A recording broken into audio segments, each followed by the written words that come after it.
Why is one fucking thing so low? Obviously, the giant pandas are the main attraction for this zoo, and luckily for us, we have one which was born just a few days ago. Let's go and have a look at it.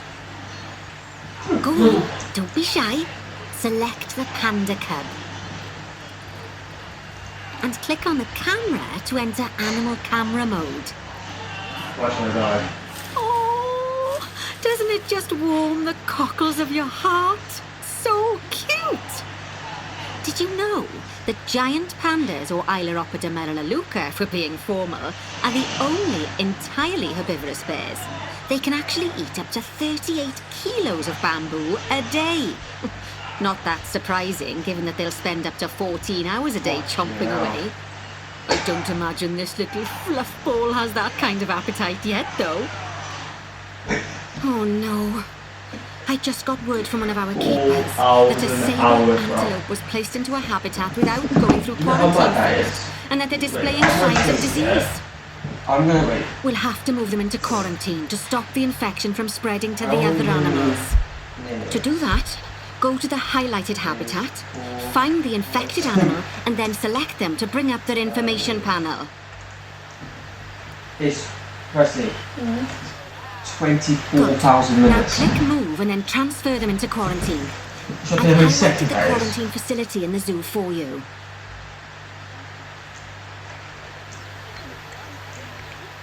Oh, phew.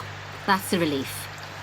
Now that we've stopped the infection from spreading any further, we'll need to build a vet surgery so the antelope can be treated and then returned to his habitat. I've already highlighted where I'd like you to build it, so why don't we head over there?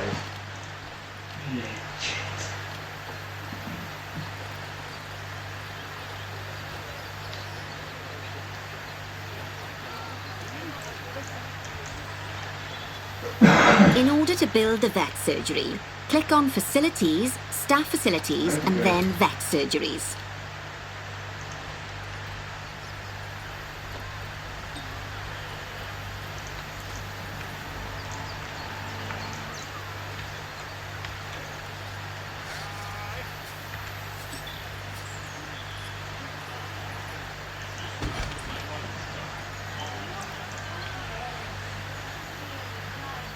That's the job.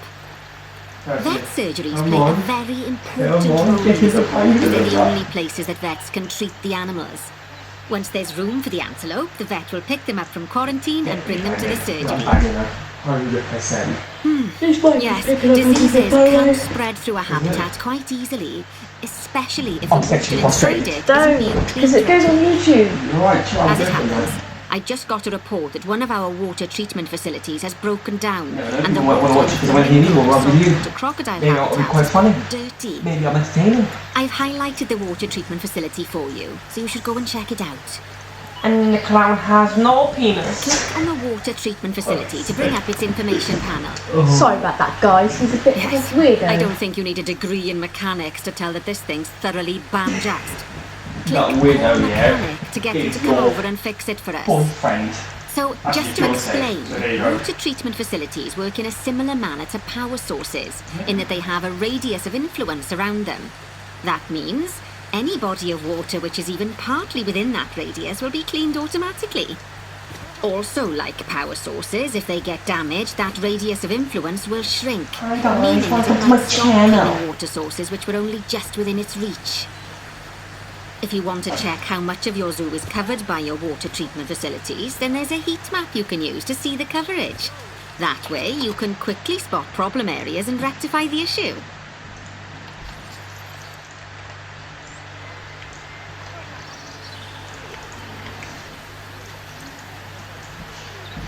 Good work.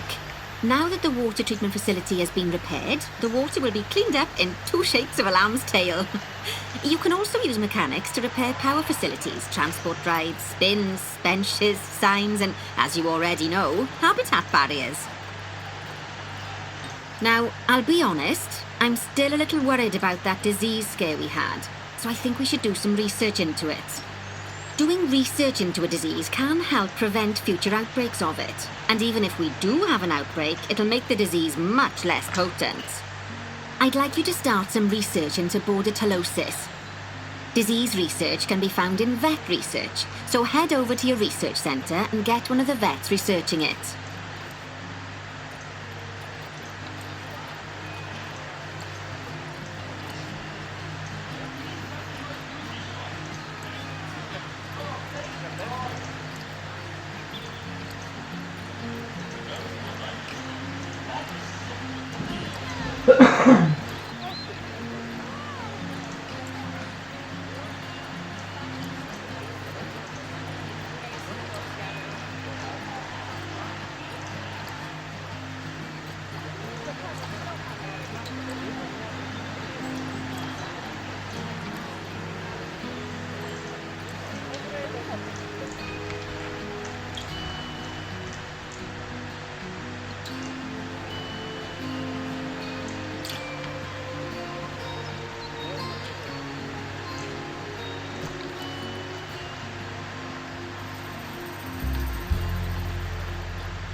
Lovely job. Once that research is complete, I expect we'll send that disease packing in no time. Whew! That was a close-run thing with those antelopes. I dread to think what might have happened if you hadn't got them into quarantine as quickly as you did. Fast thinking there. We had a horrible outbreak of viral gastroenteritis here at Goodwin House. Although, luckily, that was just limited to me and my wife. Right. Now that we've got all our urgent tasks in hand, we can start to focus on the guests and improving their time in the park. You see, you can also do research into new and improved guest facilities, transport rides, as well as new types of barrier and other things via the workshop. I've highlighted the workshop for you, so head over there, select it, and then click on View Workshop.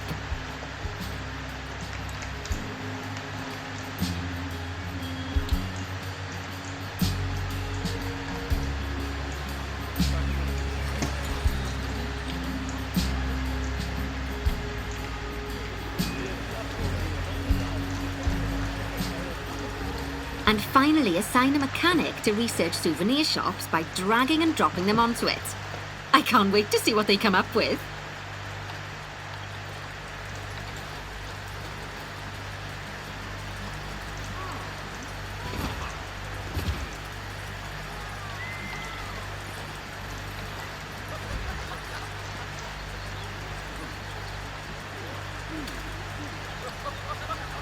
Great stuff. That research will take a little while, so let's have a look at something else in the meantime. Because we've had some good news!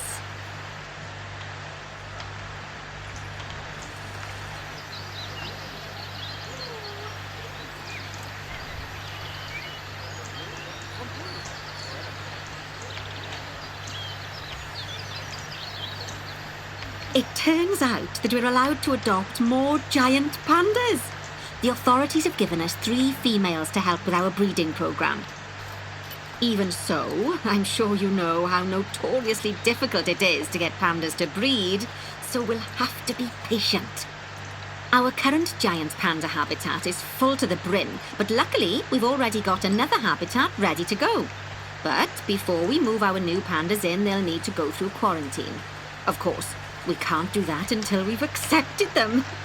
So open up animal trading and go into the animal reward section. Finally, we can send them from animal storage to quarantine. To do that, just select them in animal storage, then click Send to Zoo, and then click on the quarantine facility in the zoo. Don't worry, I've highlighted it for you so you can find it easily. While we wait for them to clear quarantine, you should set up their new habitat so they feel at home in there. I'll also need you to bring over one of the male pandas from our other habitat, because without him, we're not going to have much of a breeding program, are we? So go on, move him over and get everything set up for your pandas.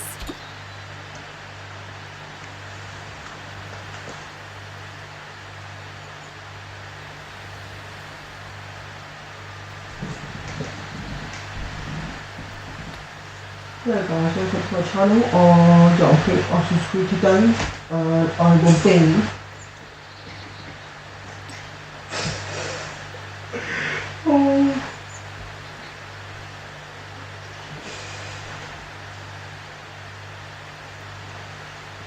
I say this seriously. what I'll be doing today is sitting down, feeding my lion, feeding my pandas. I literally heard the YouTuber watching earlier saying that he played over 2,000 hours. Over 2,000 hours For what? on Planet Zoo. Really? Yeah, 2,000 hours. You know how long that is? That's ridiculous. The most hours I've played is like 900 hours. And you know what that's on? Fortnite.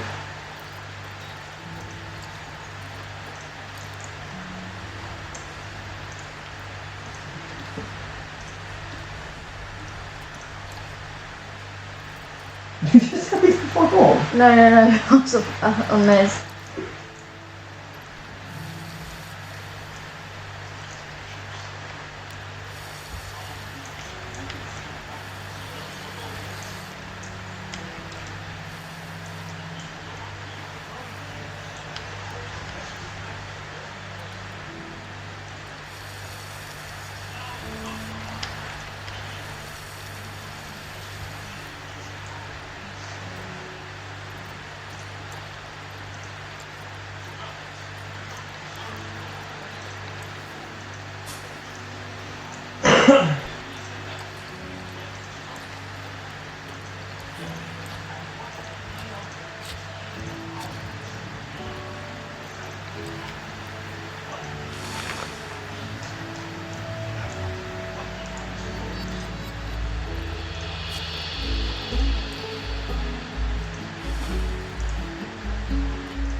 Good news. Our new female pandas have been given a clean bill of health. You'd best move them into the new habitat so they can settle in. And I hope you've made their habitat as comfy as possible, because animals will only breed if they're happy.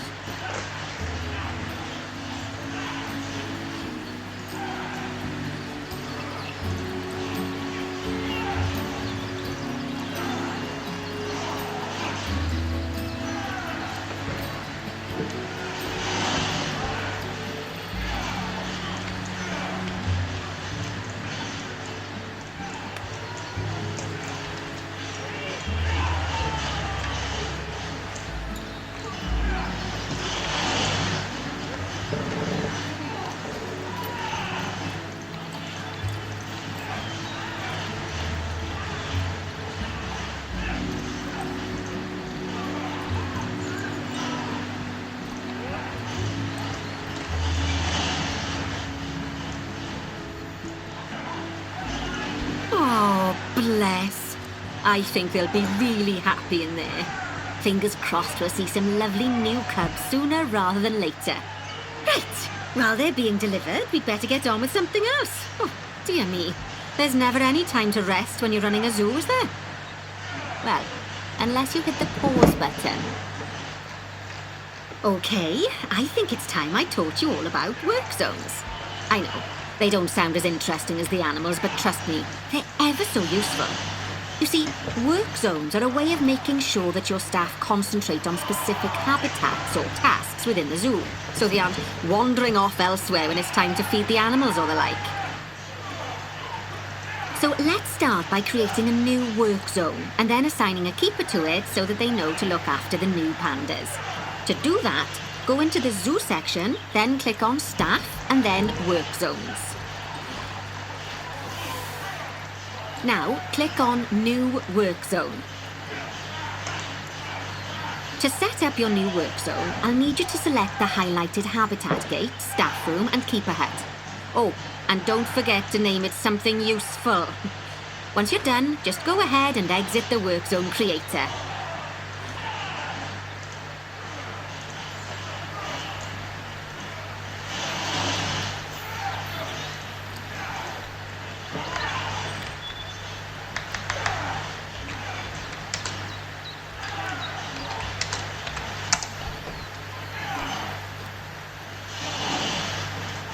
Now let's hire a new keeper and assign them to our new work zone.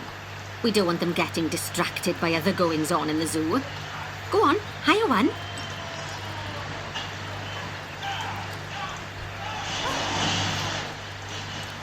Then, click on your new keeper to bring up their information panel and go to their employment tab.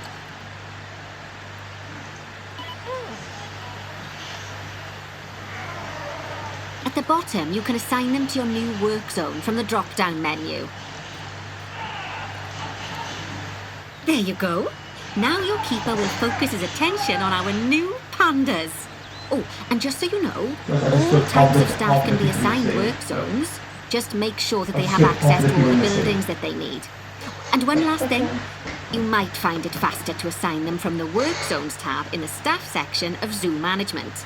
That'll save you having to chase around selecting your staff one by one. Oh, it sounds like the brand research has been completed. You should collect your rewards, and you can do that by clicking on the notification or by going back into Mechanic Research.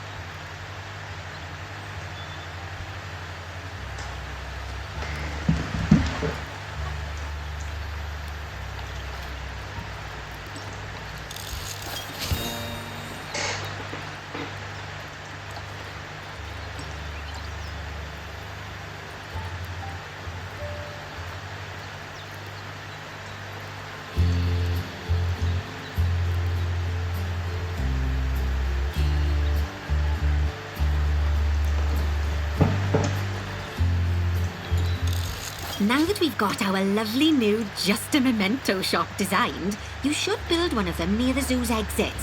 That way the guests won't miss it on their way out and we won't miss out on their money.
That's ever so wonderful, that is. Anyway, I'm just off for a moment, but I'm sure I'll have some more jobs for you to look at shortly. Aw, those pandas look just adorable. I can see why people keep foolishly forgetting that they're wild bears. And good work on that new gift shop branding. Just a memento. Very clever. Much better than our old overpriced gifts branding. I'm all for truth in advertising, but it was perhaps a little on the nose. Back as promised. Right, I'd like you to increase the number of different species in the zoo. Now, you can find out what species are already in your zoo by going into the zoo section and then into the animals area. And if you're wondering how you're going to fit them all in, then mixed species habitats are a great way to save space and create interesting habitats. Just make sure to check the Zoopedia to find out which species enjoy living together. E.g., don't mix lions with antelopes.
Which I like. It's literally turning bright outside. Look outside already.